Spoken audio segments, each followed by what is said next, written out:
शिवाय नमः महेश्वराय नमः शम्भवे नमः पिनाकिने नमः शशिशेखराय नमः वामदेवाय नमः विरूपाक्षाय नमः कपर्दिने नमः नीललोहिताय नमः शङ्कराय नमः शूलपाणये नमः खद्वाङ्गिने नमः विष्णुवल्लभाय नमः शिपिविष्टाय नमः अंबिकानाथाय नमः श्रीकण्ठाय नमः भक्तवत्सलाय नमः भवाय नमः शर्वाय नमः त्रिलोकेशाय नमः शितिकण्ठाय नमः शिवप्रियाय नमः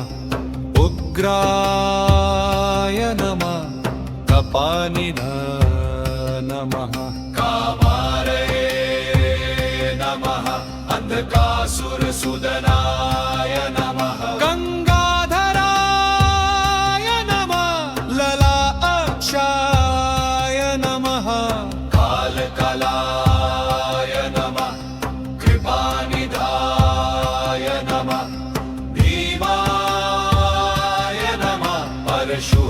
परशुहस्ताय नमः मृगपारये नमः जटाधराय नमः कैलाशवासिने नमः कवचिने नमः त्रिपुरान्तकाय नमः वृषाङ्काय नमः वृषभारूढाय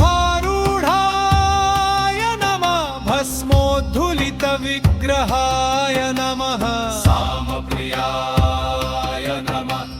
सर्वमयाय नमः त्रयीमूर्तये नमः अनीश्वराय नमः सर्वज्ञाय नमः परमात्मने नमः सोमसूर्याग्निलोचनाय नमः विर्भुजे नमः यज्ञमयाय नमः सोमाय नमः पञ्चवक्त्राय नमः सदाशिवाय नमः विश्वेश्वराय नमः वीरभद्राय नमः गणनाथाय नमः प्रजापतये नमः हिरण्यरेतसे नमः दुर्धर्षाय नमः गिरीशाय नमः गिरिशाय नमः अनघाय नमः भुजङ्गभूषणाय नमः भर्गाय नमः गिरिधन्वने नमः गिरिप्रियाय नमः कृत्तिवाससे नमः पुराराते नमः भगवते नमः प्रमथाधिपाय नमः मृत्युञ्जयाय नमः सूक्ष्मतनवे नमः जगद्व्यापिने